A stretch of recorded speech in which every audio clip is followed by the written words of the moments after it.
तो स्वागत है आप सभी का मेरे चैनल में। ये है आपका सेकंड चैप्टर यूनिट 7 का patriotism beyond politics and religion APJ Abdul Kalam. Doctor a about the author पढ़ते हैं पहले, फिर चैप्टर पढ़ेंगे। Doctor APJ Abdul Kalam 15 October 1931 to 27 July 2015 was an Indian aerospace scientist who served as the 11th President of India from 2002 to 2007. He was born in Rameswaram in Madras Presidency in British India. He worked as science administrator at the DRDO and the ISRO.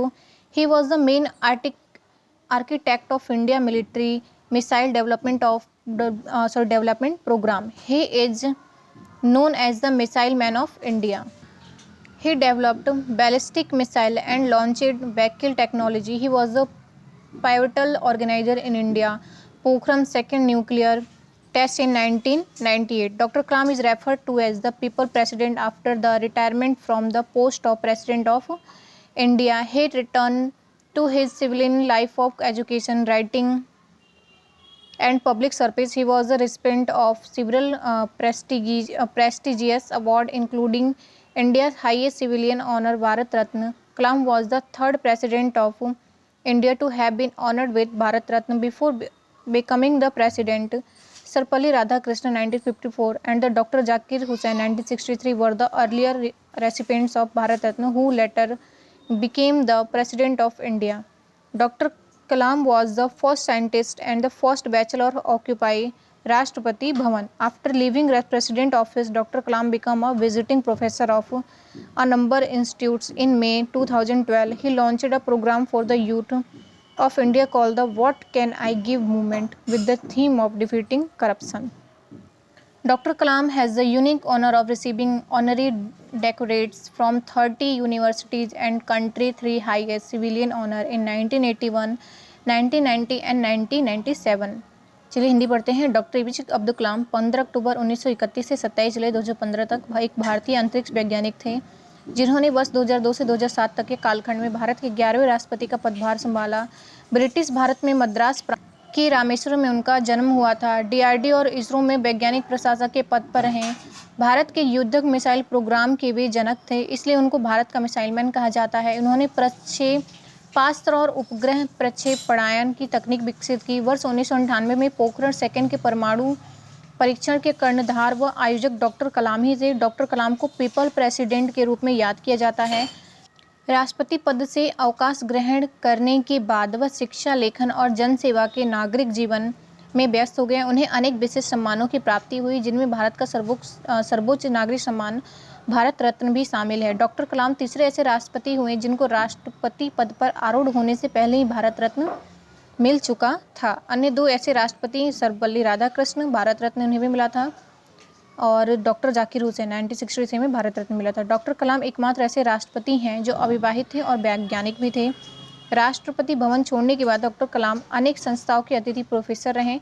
मई 2012 में उन्होंने भारत के नवयुवकों के लिए एक programme what can I give आहूत किया, जिसका विषय था डिफीटिंग करप्शन अर्थात भ्रष्टाचार से मुक्ति।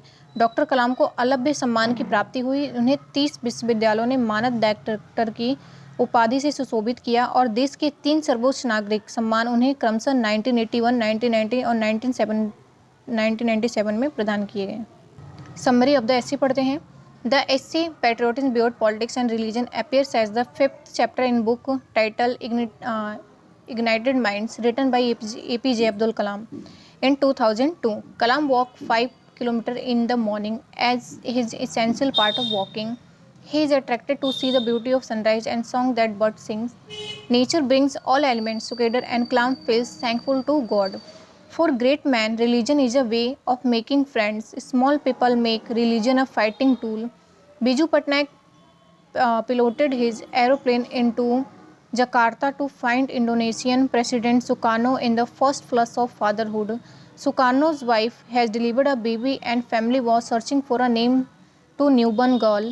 Biju cast his mind back to clouds that greeted the baby's arrival and suggested to Sanskrit name. Sukarno's daughter was the Christian as a Megawati. Thus, daughter of the leader of the world's largest Muslim nation got a Hindu name. India has been invaded in the last 3,000 years by conquests of including British, French, Dutch, and Portuguese to enlarge their territory or to spread their religion or to steal the wealth of Aryabharta. India never invaded other countries with a few exceptions in the Tamil Kingdom.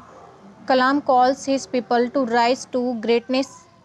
Japanese are proud of being one people having one culture, and they could transform a humiliating military defeat in the World War into a triumphant economic victory. The talk of casting a strong India is in the hands of a visionary political leadership.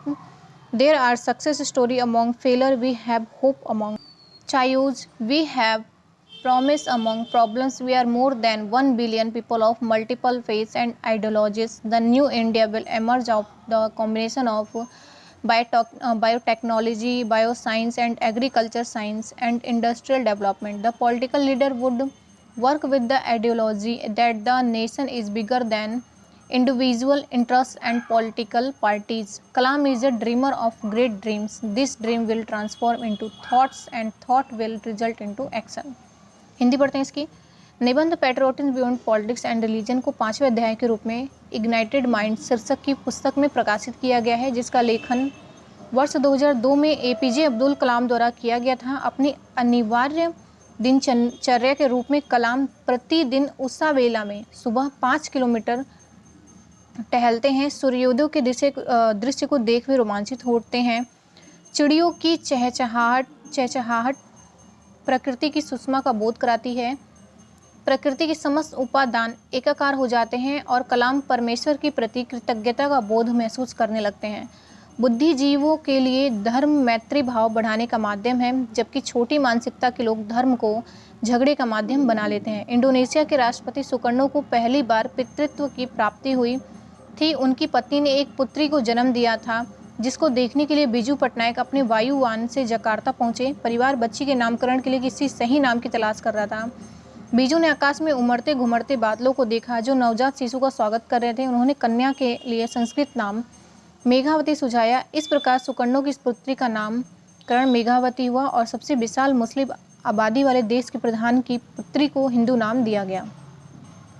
पिछले लगभग 3000 वर्षों में भारत पर आक्रांताओं ने हमले किए, घुसपैठ की, जिसमें ब्रिटिश, फ्रांसीसी, डच और पुर्तगाली शामिल हैं। अपने राज्य क्षेत्रों का विस्तार करने, धर्म का प्रसार करने या फिर आर्यवर्त का धन लूटने के लिए ऐसा किया गया। भारत ने कभी भी किसी देश पर आक्रमण नहीं किया। अपवाद केवल तमिल राज्य रहे हैं, जिन्होंने बेहतर भारत की स्थापना की थी। कलाम देशवासियों का आह्वान करते हैं कि वे उदात्त स्वरूप धारण करें। जापानियों को गर्व है कि वे एकता के सूत्र में बंधे हैं और एक संस्कृत के आबद्ध हैं। इसलिए विश्व युद्ध में पराजय का भयानक अपमान झेल कर भी आर्थिक शक्ति के रूप में पुनः स्थापित होकर गौरवान्वित हुए हैं। दूरदृष्टि रखने वाले राजनीतिक नेतृत्व के हाथों में यह दायित्व आ जाता है कि वे सशक्त भारत की नींव रखें। असफलता में ही सफलता का बीजारोपण है। अव्यवस्था में ही उम्मीद की किरण फूटती है। परेशानियों के बीच आशा का संचार होता है। आज हम 1 अरब से अधिक लोगों का समूह हैं, जिनके नानाविध विश्वास और विचारधाराएं हैं। जैव तकनीक, जीव विज्ञान, कृषि विज्ञान और औद्योगिक विकास के सारे नए भारत का उदय होगा। राजनीतिक नेताओं को इस तथ्य पर कार्य करना होगा कि राष्ट्र सदैव ही व्यक्तिगत स्वार्थों एवं राजनीतिक पार्टियों से अधिक महत्वपूर्ण होता है। कलाम एक स्वप्न दृष्टा है, एक जीवंत स्वप्न दृष्टा, जो ये सपने विचारों में बदल जाएंगे और विचार शीघ्र ही कार्य रूप में पारित होकर आशातीत परिणाम देंगे। धन्यवाद आपका।